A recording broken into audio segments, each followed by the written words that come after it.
Good morning guys, no. And pag-usapan po natin, no. Muli po ito si Chico Sai.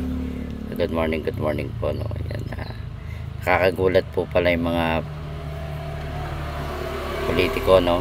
Napakarami yung iba po dyan na politics. Hindi ko naman po nila lahat, no. Napakaraming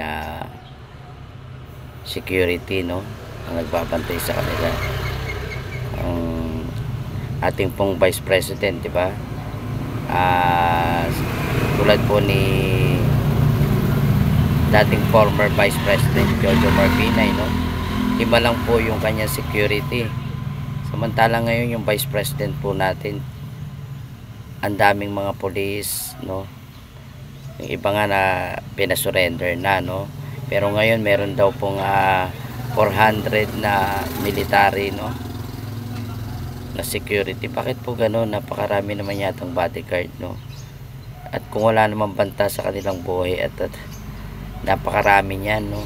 Siguro yung 5 o 3, 2 pwede na po yung magbantay, no? Pero yung ganyan isang katutak, grabe na. Imbis may magawa pa po yung ating mga militar, mga pulis, bantayan na lang natin yung mga politiko. Ganyan po ba? Dapat po hindi po ganyan, no?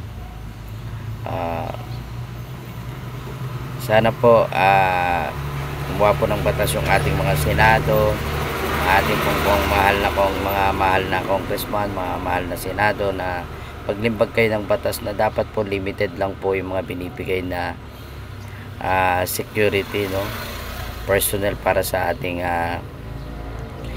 mga politiko, no.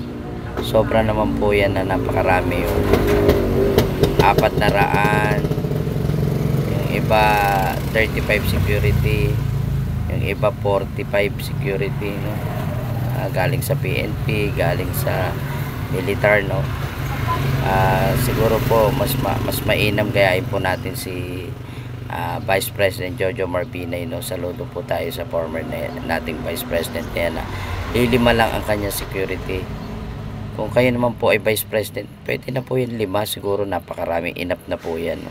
Pero yung 400, 35, 45 security, napakarami po yan.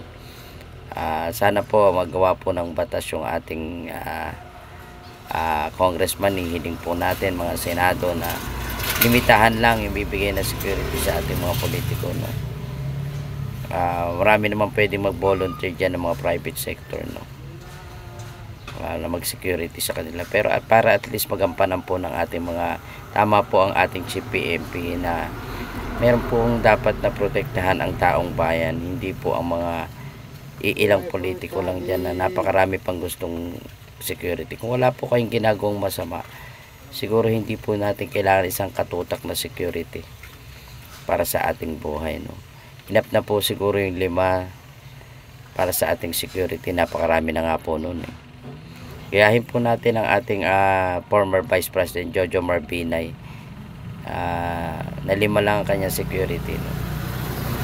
Yun lang po. Kaya po tayo nag-live. Muli po, salamat po sa ating Pangulong Marcos sa pagmamahal at sa mga Pilipino at pagpapaunlad sa ating bayan at pakikipaglaban sa West Philippine Sea para ipagtanggol po ang soberanya ng ating bansang Pilipinas. Maraming pong salamat. Muli po, ito si Chico Sai.